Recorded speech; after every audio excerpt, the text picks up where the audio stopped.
بسم اللہ الرحمن الرحیم۔ نماز کا اردو ترجمہ۔ بسم اللہ الرحمن الرحیم۔ ثنا کا مطلب ہوتا ہے تعریف کرنا، اور یہ ہم ہر نماز کی پہلی رکعت میں پڑھتے ہیں، اور ہر نماز کی شروعات اسی سے ہوتی ہے۔ بسم اللہ الرحمن الرحیم۔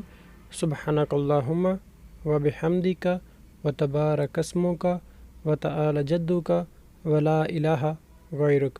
اس کا اردو ترجمہ ہے: پاک ہے اے تو اللہ، میں تیری حمد کرتا ہوں۔ حمد کا مطلب ہے تعریف کرنا، اور تیرا نام برکت والا ہے، اور تیری شان بہت بلند ہے، اور تیرے سوا کوئی معبود نہیں، یعنی کہ اللہ تعالیٰ کے سوا کوئی عبادت کے لائق نہیں۔ تو اس کا مطلب ہوتا ہے پناہ مانگنا۔ بسم اللہ الرحمن الرحیم۔ اعوذ باللہ من الشیطان الرجیم۔ میں پناہ مانگتا ہوں اللہ کی شیطان مردود سے۔ اس سے شیطان ہم سے دور رہتا ہے، کیونکہ ہم اللہ تعالیٰ سے اس کی پناہ مانگتے ہیں۔ تسمیہ کا مطلب ہے شروعات کرنا۔ بسم اللہ الرحمن الرحیم۔ بسم اللہ الرحمن الرحیم۔ اللہ کے نام سے شروع کرتا ہوں جو بڑا مہربان نہایت رحم کرنے والا ہے۔ اس کے بعد ہم سورۃ فاتحہ پڑھتے ہیں۔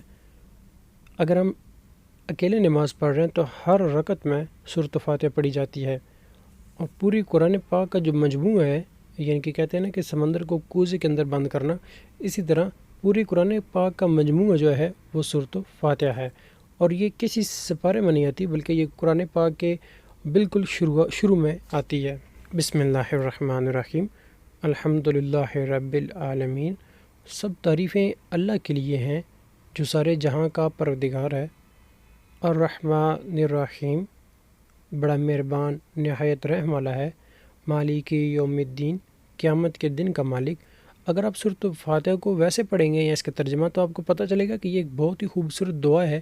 مثال کے طور پہ ایاک نعبد و ایاک نستعین، اے اللہ ہم تیری عبادت کرتے ہیں اور تجھی سے مدد مانگتے ہیں۔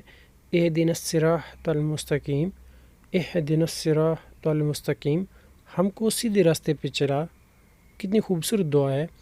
صراط الذین انعمت علیہم، ان لوگوں کا راستہ جن پہ تو نے انعام کیا۔ غیر المغضوب علیہم ولا الضالین، آمین۔ نہ کہ ان لوگوں کا راستہ جو تیرے غضب میں مبتلا ہوئے، یعنی کہ جن کے اوپر اللہ تعالیٰ کا عذاب نازل ہوا۔ کتنی خوبصورت دعا ہے جس میں ہم اللہ تعالیٰ سے کہتے ہیں، یعنی کہ سورۃ فاتحہ کا جو ترجمہ ہے کہ اللہ کہ ہم تیری مدد کرتے ہیں اور تو اس سے مدد مانگتے ہیں۔ جب آپ کوئی مصیبت میں ہوتے ہیں تو آپ یہ پڑھا کریں ایاک نعبد و ایاک نستعین۔ جب آپ کو سیدھا راستہ چاہیے ہو، یعنی کہ ہدایت چاہیے ہو، تو آپ پڑھا کریں اہدنا الصراط المستقیم، ہم کو سیدھے راستے پہ چلا۔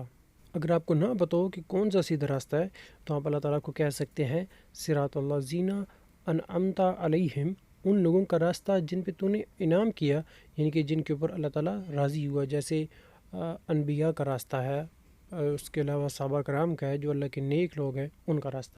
دوستوں، یہ پارٹ 1 ہے، اور انشاءاللہ بہت جلدی اس کے دوسرے پارٹ بھی اپلوڈ کروں گا۔ 3-4 منٹ کی ویڈیو اس لیے اپلوڈ کر رہا ہوں تاکہ آپ کو دیکھنے میں آسانی ہو اور آپ اس کو اچھے طریقے سے سمجھ جائیں، کیونکہ ایک چیز کا مقصد جاننا بہت ضروری ہے۔ جس طرح سورۃ فاتحہ ہے، کتنی خوبصورت یہ دعا ہے، جیسے ثنا ہے اللہ کی تعریف۔ اپنا خیال رکھیے گا۔ اللہ حافظ۔